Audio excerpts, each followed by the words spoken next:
ইরানের ballistic missile আক্রমণ কমে আসার কথা জানিয়েছিল আমেরিকা ইসরায়েল। তবে দিন পেরোবার পরই রাতের আকাশ আলোকিত করে ছুটে চলা ইরানি মিসাইল ফিরিয়ে আনে আতঙ্ক। আতশবাজির মতো মিসাইল আছড়ে পড়ে ইসরায়েলের কেন্দ্রীয় অঞ্চলে। গণমাধ্যমগুলো জানিয়েছে বৃহস্পতিবার রাতে ইসরায়েলে আঘাত হানা মিসাইলটি খাইবার শেকান, যা বহন করছিল ক্লাস্টার বোমা। ইসরায়েলের আকাশে প্রবেশের পরই বিচ্ছিন্ন হতে শুরু করে এসব বিস্ফোরক।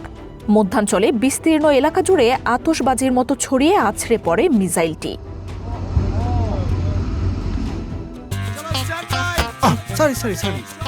লাইফে কখন কি হয় গ্যারান্টি আছে, তাই ইন্স্যুরেন্স করুন সিটি ব্যাংকে, কারণ ইন্স্যুরেন্স করলে সিটিতে সুরক্ষা পাবেন নিশ্চিন্তে। বৃষ্টির মতো ঝরে পড়া শক্তিশালী এই মিসাইলের ক্ষয়ক্ষতির কোনো তথ্য জানায়নি ইসরায়েল। তবে প্রতিরক্ষা বিশ্লেষকরা বলছেন, ইরানের খাইবার শেকানের শক্তি এতটাই বেশি যে একে বলা হয় ফর্ট্রেস বাস্টার বা দুর্গ বিধ্বংসকারী ক্ষেপণাস্ত্র, অর্থাৎ শক্তিশালী সব প্রতিরক্ষা ভেদ করে ব্যাপক ধ্বংসযজ্ঞ চালাতে সক্ষম এই মিসাইল। ইরানের অস্ত্র ভাণ্ডারে খাইবার শেকানের সংযোজন অনেকটাই নতুন। 2022 সালে এটি সামনে আনে তেহরান। সমরাস্ত্র বিশেষজ্ঞদের মতে এই মিসাইল বেশ সংবেদনশীল, ক্ষেপণাস্ত্রের ওয়ারহেড দিক পরিবর্তনে সক্ষম। লক্ষ্যে আঘাত হানার আগে এতে থাকা ক্লাস্টার বোমা অন্তত 20টি ভাগে ভাগ হয়ে যায়। প্রতিটিতে বিস্ফোরক থাকে 2.5 কেজির বেশি।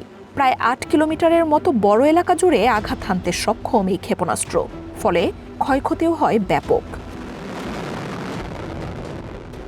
পশ্চিমা বিশ্লেষকরা এই মিসাইলকে ইরানের কারিগরি উন্নয়ন ও মিসাইল কর্মসূচির সবচেয়ে অন্যতম নিদর্শন বলে মনে করেন। স্যাটেলাইট গাইডেন্স সিস্টেম এর লক্ষ্যকে নির্ভুল করে তোলে। বেশ কয়েক ধরনের লঞ্চার থেকে উৎক্ষেপণ করা যায় মিসাইলটি, তাই উৎক্ষেপণ না হওয়া পর্যন্ত একে শনাক্ত করা কঠিন। 2000 কিলোমিটার পাল্লার ক্ষেপণাস্ত্রটির সবচেয়ে গুরুত্বপূর্ণ দিক হচ্ছে প্যাট্রিয়ট, ডেভিড স্লিংয়ের মতো অত্যাধুনিক আকাশ প্রতিরক্ষা ব্যবস্থায়ও এটি শনাক্ত করা প্রায় অসম্ভব। মার্জিয়া উপমা, ওয়ান ইন্টারন্যাশনাল ডেস্ক।